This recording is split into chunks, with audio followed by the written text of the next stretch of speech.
Então, vamos lá, nós estamos corrigindo aí o simulado número 7 desse projeto OAB ampliada. E a primeira questão é: Capitu era gerente em uma empresa multinacional há 10 anos. O empregador, desejoso de reduzir seu quadro de funcionários, lançou no ano passado um programa de demissão voluntária com regras claras e objetivas, fixadas em acordo coletivo assinado com o Sindicato de Classe dos Empregados. Diante do longo tempo trabalhado, a indenização adicional devida à Capitu era generosa. Assim, após refletir e conversar com sua família, ela aderiu ao PDV em questão sem lançar ressalvas. Diante da situação apresentada, responda aos itens a seguir. Então, antes da gente passar para as questões A e B, vamos lá. O que é essa questão? Qual é o cerne dessa questão?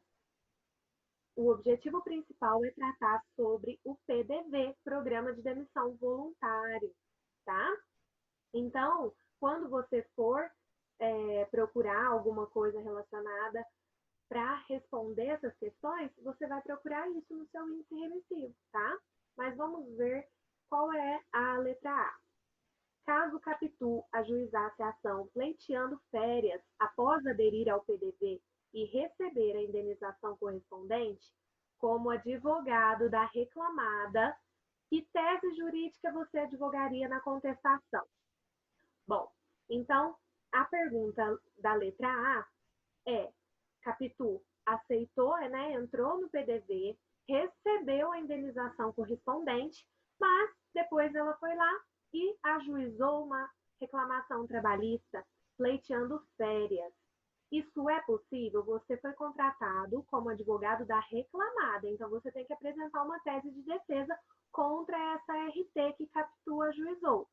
Eu queria que vocês colocassem aqui no chat, para a gente ir trocando ideia, o que vocês colocaram com relação a isso, tá? Enquanto isso, eu vou aqui no meu índice remissivo, na parte de programa de demissão voluntário, tá?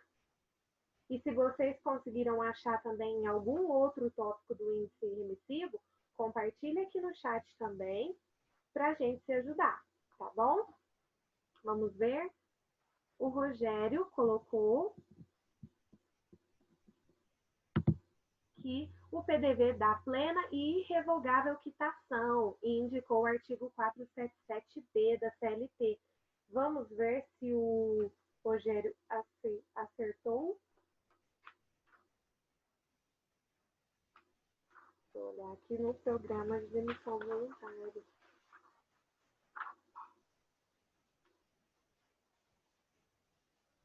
Vocês encontraram algum outro tópico? Não, né? Porque esse é bem focado nisso.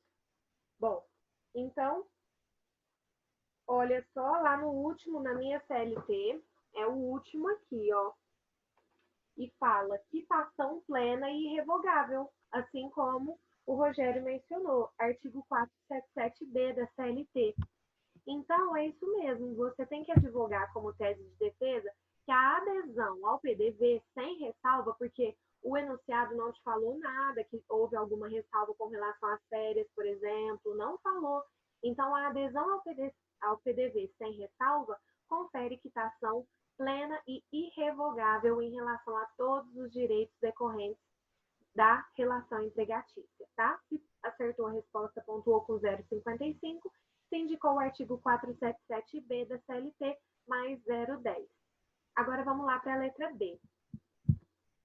Se em vez de aderir ao PDV, o contrato fosse extinto por acordo entre empregado e empregador, então olha lá, esquece PDV agora.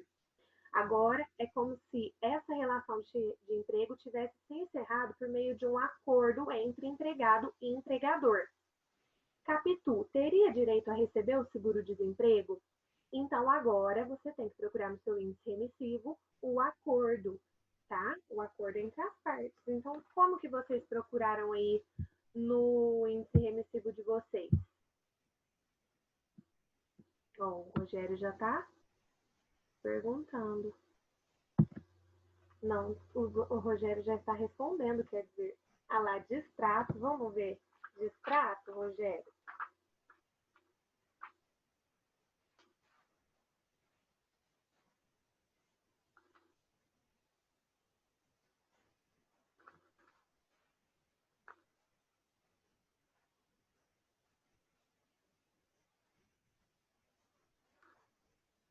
Qual que você colocou? 488A, parágrafo 2º da CLT. 484, né, Rogério? Olha aí, não é 484?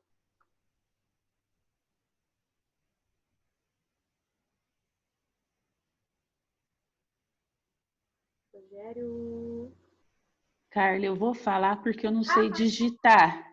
Eu tenho dificuldade. Meus quase 50 anos me permite. Eu fui lá no item seguro-desemprego, tá? Boa! Eu não fui no distrato. Então, eu fui direto no seguro-desemprego, tá bom? Você achou? No seguro-desemprego, sim. Que bom! Você colocou o 484, parágrafo 2º? Parágrafo 2º da CLT. Ah, então tá bom. É porque o Rogério colocou 488, mas eu acho que ele digitou errado. Deixa eu ver aqui.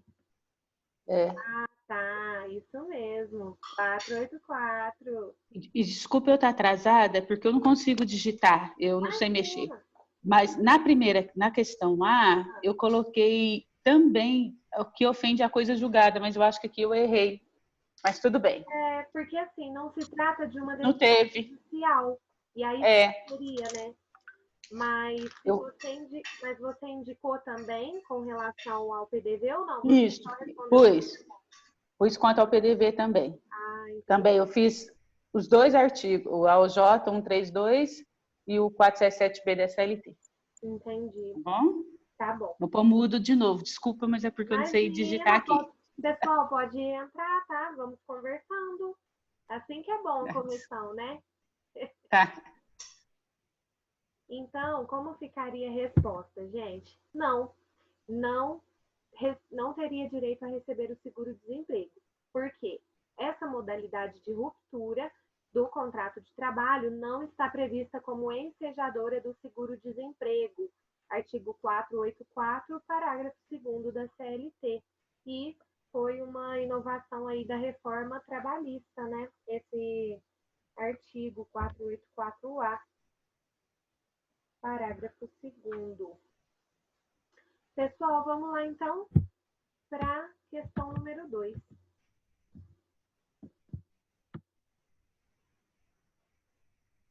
Brás Cubas, dirigente sindical, vinha representando ativamente os empregados de uma sociedade empresária na unidade situada no Rio de Janeiro.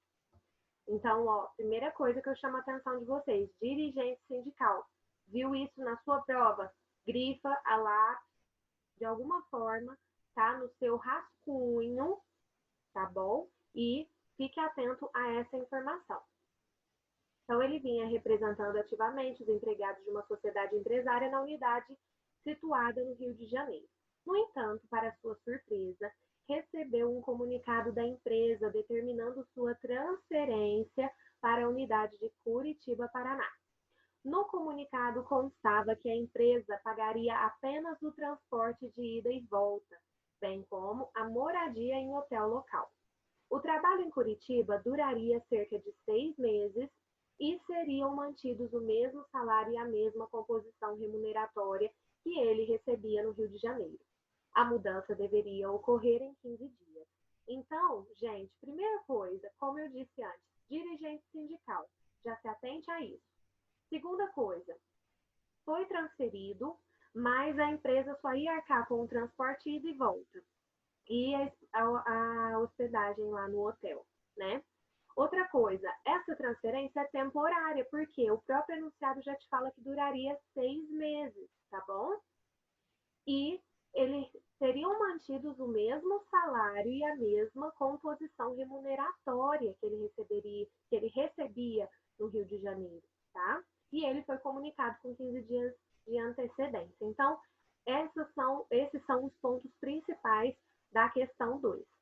Então, Brás Cubas procura você como advogado para uma consulta, tá? Então, agora você representaria numa eventual reclamação trabalhista o reclamante, Brás Cubas, ok?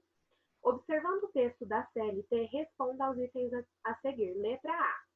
Que medida judicial prevista expressamente na CLT deverá ser adotada a fim de imediatamente evitar a transferência de Brás Cubas? Então, qual a medida judicial, pessoal? Medida judicial para evitar imediatamente a transferência de Brás Cubas. O que vocês responderam? Vamos ver. Rogério. Deverá ser feita uma reclamação trabalhista com pedido de tutela de urgência, artigo 300 do CPC, com fundamento no 543, caput. Eita, peraí que eu perdi. Que veda a transferência, que irá dificultar o desempenho frente à representação do sindicato. E isso, ó, a resposta aqui ficou assim, que a ação trabalhista deve ser ajuizada com pedido de liminar, para sustar a transferência. Certinho, Rogério. Só que a indicação aqui no da FGV é o artigo 659, inciso 9 da CLT. Vamos lá nele, só para vocês entenderem, ó. Vamos lá nesse artigo 569, inciso 9.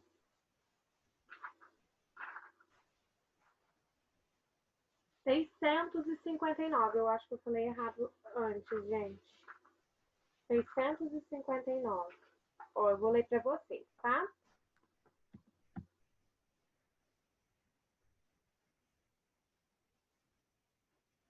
Conceder medida liminar até decisão final do processo em reclamações trabalhistas que visem a tornar sem efeito transferência disciplinada pelos parágrafos do artigo 469 desta consolidação.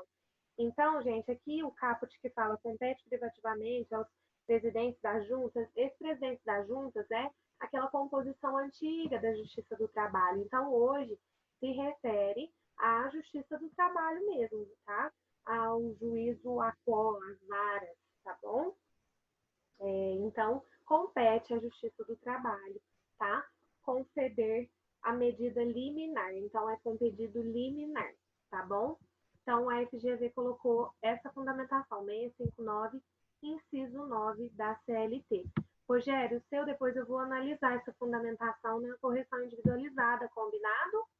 Aí a gente vai se falando sobre isso, tá bom? Agora, letra B. Caso ocorra a transferência. Então, ó, mesmo assim ocorreu a transferência. Brás Cubas terá algum direito trabalhista a reivindicar? Lembra que o salário dele ia permanecer o mesmo, né? E o salário e a composição remuneratória. Então, o que Brás Cubas deveria reivindicar? Vocês fizeram essa e colocaram aí.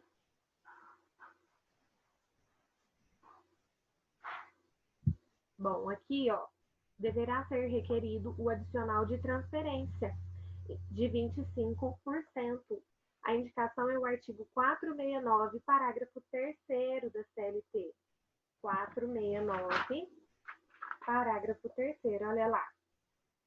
Em caso de necessidade de serviço, o empregador poderá transferir o empregado para localidade diversa da que resultar do contrato, não obstante as restrições do artigo anterior, tá? Mas, nesse caso, ficará obrigado a um pagamento suplementar nunca inferior a 25% dos salários que o empregado percebia naquela localidade, enquanto durar a situação. Então, durante os 6 meses, Brás Cubas teria direito a um adicional não inferior a 25% pela transferência, tá? Deixa eu ver aqui. Sim, pode sim, pagamento suplementar, tá? Certinho. Ou adicional de transferência ou pagamento suplementar. Gabi tá quietinha? Quer falar alguma coisa, Gabi? Habilita o microfone aí, quando quiser, tá bom? Vamos lá? Podemos passar para a questão 3? Ou ficou alguma dúvida nessa? Tudo certo, Rô? Tudo. Então tá bom, vamos lá. Questão 3. Bentinho, empregado de uma sociedade empresária, precisou ser afastado de suas atividades em razão de seu diagnóstico de depressão grave, tendo sido inclusive aposentado por invalidez. A empresa contratou então Escobar para as funções exercidas por Bentinho, com cláusula expressa em contrato de trabalho, dispondo que a contratação se dava em função da aposentadoria por invalidez de Bentinho, a qual poderia ser temporária, sendo esclarecido acerca da interinidade do contrato. 2 anos após a sua aposentadoria por invalidez, foi constatado em perícia do respectivo órgão que Bentinho havia recuperado sua capacidade de trabalho, estando curado, razão pela qual houve o retorno à função que ocupava antes do afastamento. Com o retorno de Bentinho, Escobar foi dispensado, sem que lhe fosse paga qualquer indenização. Em razão disso, Escobar ajuizou a ação trabalhista em face da empresa, pleiteando indenização. Vamos lá? Qual é o cerne da questão? Envolve a empregado aposentado por invalidez que recuperou a capacidade ao trabalho e um contrato temporário para substituição desse empregado, tá bom? Letra A. Você foi contratado pela empresa para contestar o pedido de Escobar. O que deverá alegar? Fundamente. Vamos lá? Rogério já até respondeu, ó. Alegar falta de vínculo pelo trabalho temporário. Ó, Rogério, na verdade, não é nem questão da falta de vínculo, tá? Porque ele foi efetivamente contratado. Só que, no caso da contratação provisória, né, no caso da substituição aí de aposentado por invalidez, não cabe o pagamento de indenização. Olha lá, está falando que o Escobar pleiteou indenização e não cabe, conforme o artigo 475, parágrafo 2º da CLT. Vamos lá no 475, parágrafo 2º? Ó. Se o empregador houver admitido substituto para o aposentado, é bem específico esse dispositivo, ele é justamente focado nisso, ó. Poderá rescindir com este, ou seja, com o que foi contratado para substituir, o respectivo contrato de trabalho sem indenização, desde que tenha havido ciência inequívoca da interinidade ao ser celebrado o contrato. E o enunciado te fala que o Escobar estava ciente, tá? Ele estava ciente que ele estava ali justamente para fazer essa substituição e que quando o outro empregado retornasse, ele seria dispensado, tá? Então, na verdade, não envolve a questão de vínculo, mas sim da indenização, tá bom? Então, é o artigo 475, parágrafo 2º da CLT. Deixa eu ver aqui o que falou. Pesquisa em aposentado, substituição, sabe? Nesse sentido. Porque o foco aqui não é nem o trabalho temporário em si, entendeu? O foco aqui é a substituição, envolve aposentado. Então, não fala especificamente do trabalho temporário, das regras do trabalho temporário, entendeu? Esse eu confesso que eu não procurei lá no índice, então vamos procurar junto agora se tem. Ou então interinidade, alguma coisa nesse sentido. Vamos ver se tem. Eu achei em substituição. Substituição, né? Foi. Então, vamos lá em substituição.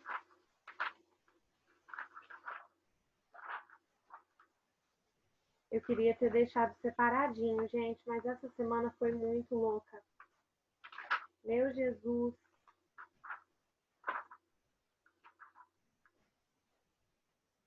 Achou aí, Rogério? Fala aí pra mim. Olha lá, ó. Substituição, incapacitado, substituto, interinidade, rescisão, artigo 475, parágrafo 2º da CLT. Achou? Isso aí, parabéns. Vamos lá. Agora, letra B. Admitindo que o juiz tenha julgado procedente o pedido de Escobar. e que a decisão foi confirmada pelo Tribunal Regional do Trabalho após recurso, olha lá, vamos fazer o caminho? Admitindo que o juiz tenha julgado procedente o pedido de Escobar, ou seja, primeiro grau concedeu o pedido de Escobar. E que a decisão foi confirmada pelo Tribunal Regional do Trabalho, segundo grau, mantida inalterada após oposição de embargo de declaração. Que medida jurídica você poderá adotar para defender a empresa? Qual que é o próximo degrau? Coloca aí para mim. Pensando aí no processo.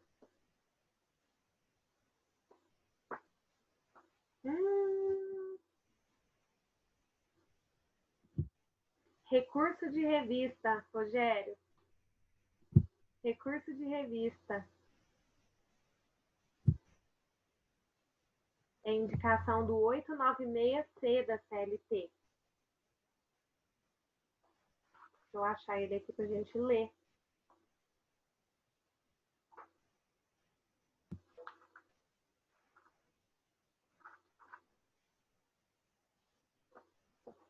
Sabe por quê, Rogério? O agravo, ele é utilizado quando você precisa, ou no caso do agravo de instrumento, né, do juízo ACO, quando precisa subir o seu recurso, ou quando é no tribunal, o agravo regimental ou o agravo interno. Mas ele é quando a decisão do relator, por exemplo, no agravo interno, denega segmento, ou então, quando é o agravo de instrumento na primeira instância, quando não sobe, não dá seguimento ao recurso, tá bom? Então, nesses casos que se utiliza o agravo. Aqui, na verdade, já havia sido dada a decisão, né, no Tribunal Regional, e aí ele opôs embargos e mesmo assim não mudou a decisão. Mas não há aqui nenhum impedimento, vamos dizer assim, né, de recurso. Não fala, a questão não te traz nada disso, que foi denegado o segmento, nada nesse sentido. Então, aí você não pensa em agravo, você já vai direto para o recurso de revista, tá bom? Então, seria aí o 896C da CLT. Estou procurando aqui porque eu queria ler. Assim como o Rogério, eu também optei pelo agravo. Eu errei. Olha lá, ó, o C fala. Primeiro, né, o 896 está falando que cabe recurso de revista para a turma do Tribunal Superior do Trabalho das decisões proferidas em grau de recurso ordinário em dissídio individual pelos CRTs quando, a linha C, proferidas com violação literal de dispositivo de lei federal.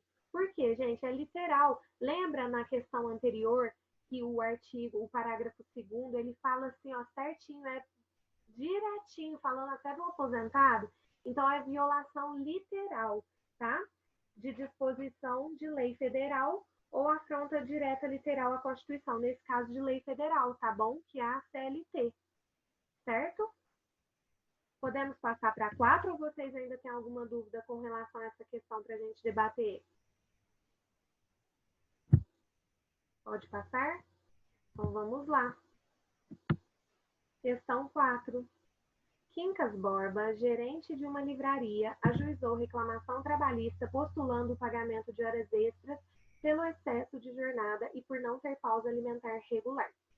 Disse o ex-empregado na petição inicial que se ativava na extensa jornada de segunda a sábado, das 8 às 20, com um intervalo de apenas 30 minutos para a refeição, que ganhava salário mensal de R$ 4.480 e comandava a livraria, tendo por atribuições fiscalizar o funcionamento da empresa e os empregados, fazer a escala de férias dos colaboradores e negociar com fornecedores, além de abrir e fechar a livraria, pois tinha a chave da porta e a senha do alarme. O maior salário entre os seus subordinados era de R$ 3.200. Além disso, 6 meses antes da extinção do contrato de trabalho, a empresa determinou a reversão de Quincas Borba ao cargo anteriormente ocupado, qual seja de vendedor. Na mesma reclamação trabalhista, Quincas pleiteou também a incorporação da gratificação que recebia como gerente, alegando que a reversão se deu de forma unilateral pelo empregador. Vamos grifar as partes mais importantes dessa questão porque ela é extensa. Então, a dica que eu dou para vocês quando fizerem o exame é: vão ticando quais são as partes mais importantes que tem que piscar o alerta para vocês, tá bom? Primeira coisa, gerente. Gerente é a primeira coisa. E você vê quando lê o enunciado que ele exercia de fato uma função, um cargo de confiança, né? Porque ele tinha a chave da livraria, ele tinha subordinados, ele negociava com fornecedores, tá? Então demonstra claramente. Ai, meu Deus, ó, vai acabar em 10 minutos, vamos rapidinho. Então, ele tinha um cargo de confiança mesmo, tá bom? Então, primeira coisa. Ele tá pedindo aí horas extras, tá bom? E, inclusive, essa é a letra A, que pergunta: caso você fosse contratado pela livraria, que tese você advogaria em juízo em favor dela contra o pedido de horas extras? Lembrando que ele era gerente. Vamos ver o que o Rogério colocou?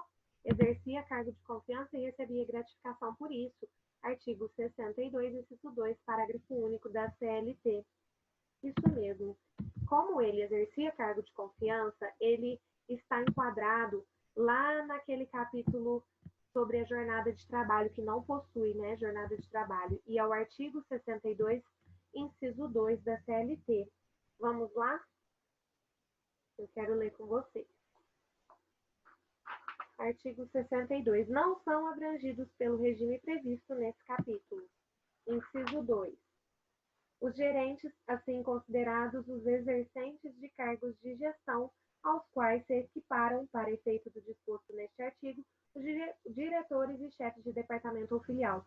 Então, os gerentes estão enquadrados nesse artigo 62, pelo qual não se abrange o capítulo de jornada de trabalho, tá bom?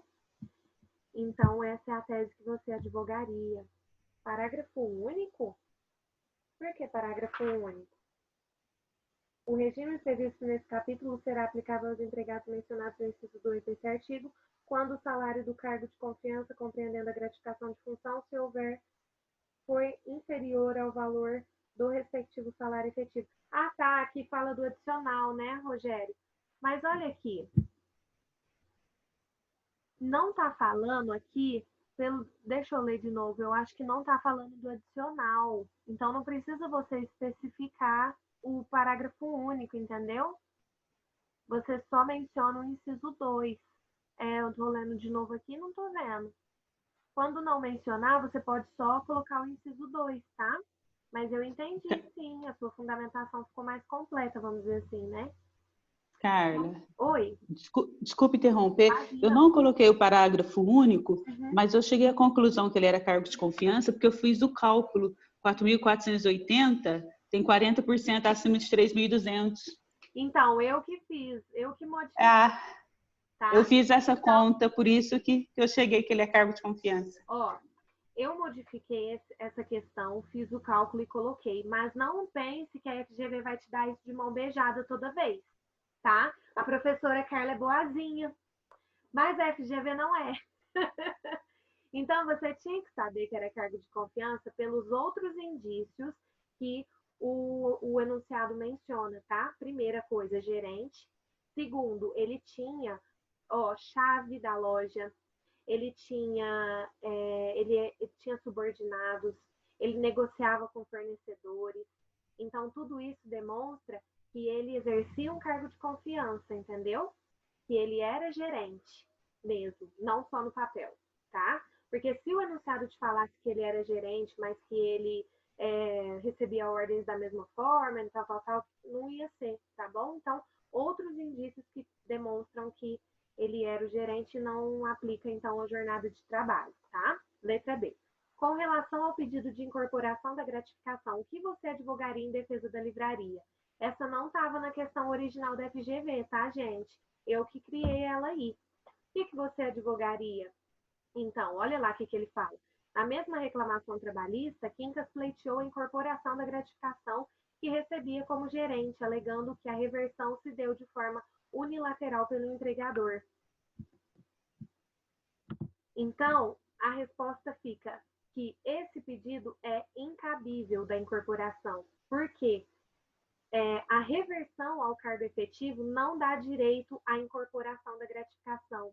E é o artigo 468, parágrafo 2º da CLT, que nos fala isso, tá? Vocês colocaram isso também? Deixa eu abaixar aqui.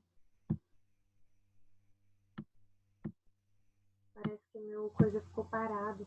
Ah, tá, ok. Parágrafo 2º da CLT. Isso mesmo, 468. Vamos lá? 468, parágrafo 2º, olha lá. A alteração de que trata o parágrafo 1º desse artigo, o que o parágrafo 1º fala? A reversão do cargo, tá? A alteração de que trata o parágrafo 1º, com ou sem justo motivo, não assegura ao empregado o direito à manutenção do pagamento da gratificação correspondente, que não será incorporada independentemente do tempo de exercício na respectiva função. Então, independentemente de qualquer coisa, não incorpora a gratificação, tá? Então, fica fundamentado aí no artigo 468, parágrafo 2º da CLT. Combinado, pessoal? Tá tudo certo? Vocês têm mais alguma dúvida? Me falem aqui. Que eu tenho 4 minutos para a gente conversar.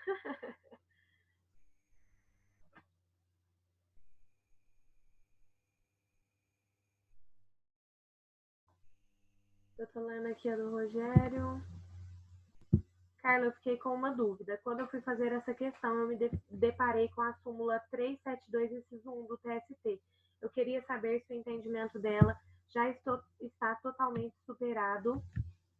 Eita, peraí que eu perdi. Ai, meu Deus. Perdi, Gabi. Fala aqui comigo no microfone. Oi, Carla. Tá me ouvindo? Súmula 3. Então, quando eu fui procurar essa questão, eu achei esse artigo 468, parágrafo 2º, aí eu coloquei ele. Só que eu também tinha achado essa súmula 372, que no inciso 1º ela fala que quando for revertida ao cargo, a gratificação continuaria pelo princípio da estabilidade financeira. Então, aí eu fiquei com dúvida se ela está totalmente superada ou se depende do caso. Olha só, vamos falar de prova da FGV, tá? Uhum. Para a prova da FGV, olha lá, inserida em 29/3, não, tô olhando no outro, peraí. Inserida em 11/8/2003, ali embaixo, o inciso 2, OJ, e a própria súmula mesmo, ó, ela é de 2005, tá? Então, ela está defasada, sim, ela deve ser revista ou cancelada pelo TST. Entendi. Então, nesses casos, se te perguntar, na prova da FGV, indica o artigo, porque ele é mais recente, ele é da reforma trabalhista. Ah, beleza. Tá bom? Mas, na vida real, é óbvio que se você for advogada, você vai bater na tecla dessa súmula e vai falar que é inconstitucional, vai falar que esse artigo da CLT tá equivocado, tá? Da reforma trabalhista. Entendi. Mas, para FGV, você fundamenta no artigo. Tá, beleza. Obrigada. Imagina. Mais alguém, gente? Tem alguma coisa para falar?